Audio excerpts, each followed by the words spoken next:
All right, let's dive into something pretty fascinating today, leadership and those big collaborations between organizations.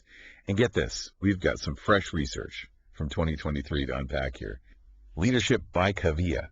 Catchy title, right? It is, yeah. It's by Andrea North Samardzic and, Melanie Kahn and Gareth Edwards. They took a deep dive into a massive multicultural arts festival in Australia, trying to figure out how shared leadership actually works when you've got all these different groups involved. You know, what's really interesting is the scale of this festival. They gave it a fake name in the research, MAF, to protect everyone's identity.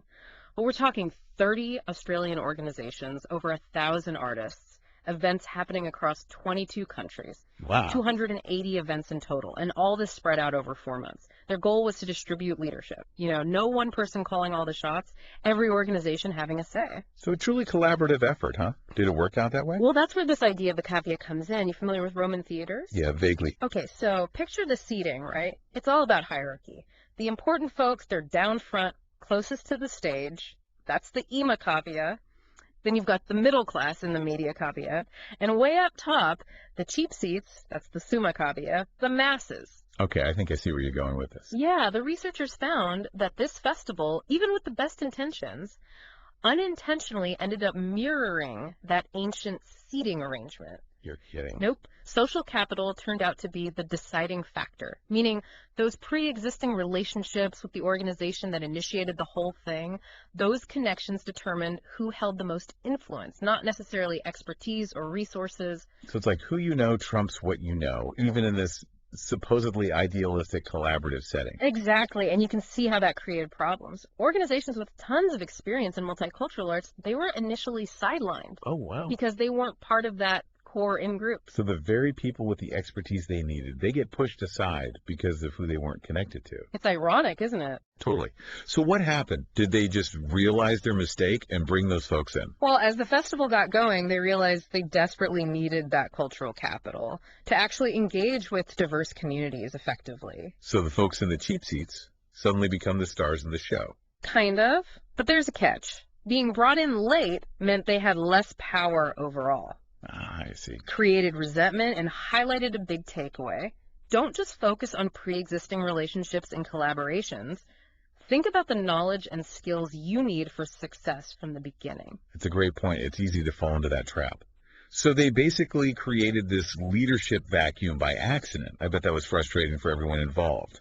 Did anyone actually speak up about this whole dynamic? You know, they did. The researchers actually quote a leader from that initial organizing group. They were saying, where's the presence of the other orgs? I don't know who's responsible for why there's not, but it's just not. It's all us. Wow. That's a pretty powerful admission. Sounds like they realized their approach had kind of backfired. But what about the organizations that were brought in later? What was their experience like? It was kind of a mixed bag. Some of them were excited. You know, they saw a chance to contribute, fill in those gaps. They brought knowledge of how to connect with audiences, artists, things that initial leadership group hadn't even considered. So they were essential, but do they actually feel like equals in the process? Not really, and that's where the resentment comes in. They had a foot in the door, but still felt like outsiders. One of them even said, we were sort of scratching our heads. They're already halfway down the road, so they don't need us. But then again, yes, they do. It's like being both needed and marginalized at the same time. It makes you wonder, if they'd been there from the start, would things have been different? That's a key takeaway here. The timing of inclusion really matters. Just bringing in expertise later, it doesn't fix the power imbalance that's already there. It's like putting a Band-Aid on a broken bone, right? Covers up the problem but doesn't actually heal anything. Did the researchers talk to any organizations that were just completely left out? Yeah, they did. Imagine having valuable resources, venues, connections in specific communities, but being totally overlooked. Ouch.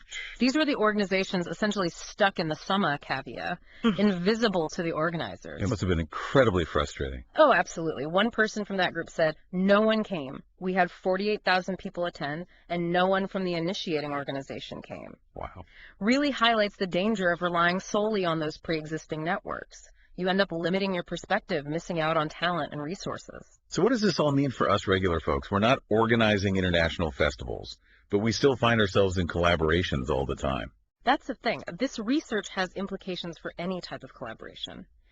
What the researchers found is that over time, many of those involved, They recognized the limitations of their initial approach, started to see the value in building more inclusive relationships, recognizing the different kinds of capital each organization brought. So they had a bit of an awakening. You could say that.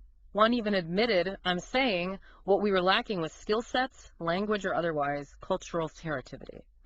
Interesting. They started to understand that true collaboration requires going beyond your comfort zone, actively seeking out those different perspectives. So it wasn't a total failure. They learned from their mistakes.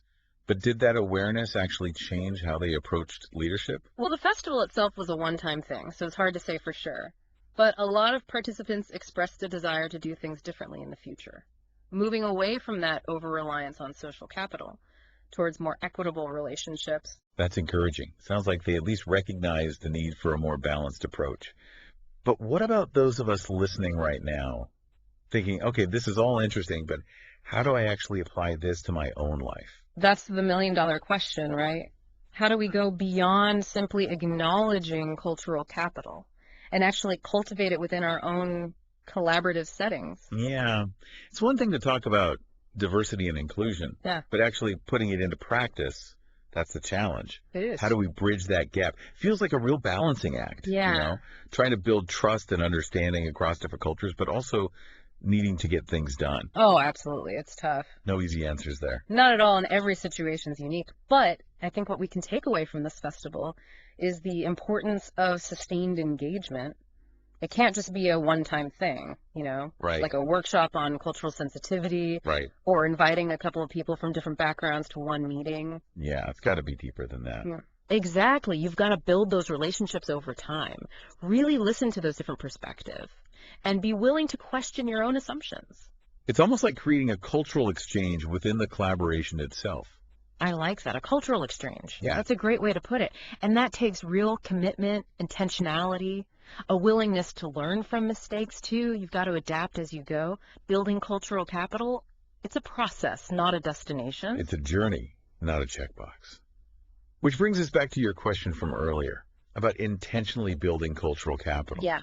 Could that be the key to breaking free from those traditional hierarchies? Yeah. The ones that always seem to limit what collaborations can really achieve? I'm starting to think the answer's got to be yes. I think so too. Sure. When you recognize and value all those different perspectives, experiences, you can create a much more equitable, dynamic leadership landscape.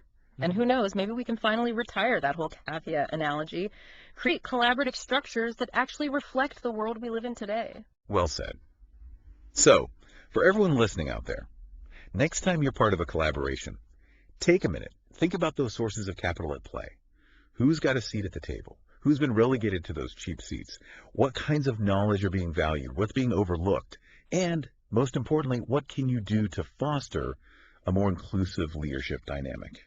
It's a question worth asking ourselves. It is. Because when we're more intentional about how we build and share leadership, we unlock the real potential of collaboration, create a more just, innovative world for everyone. That's a fantastic note to end on. Thanks for joining us for this deep dive into collaborative leadership. Until next time, keep learning, keep questioning, and keep striving to build a better world together.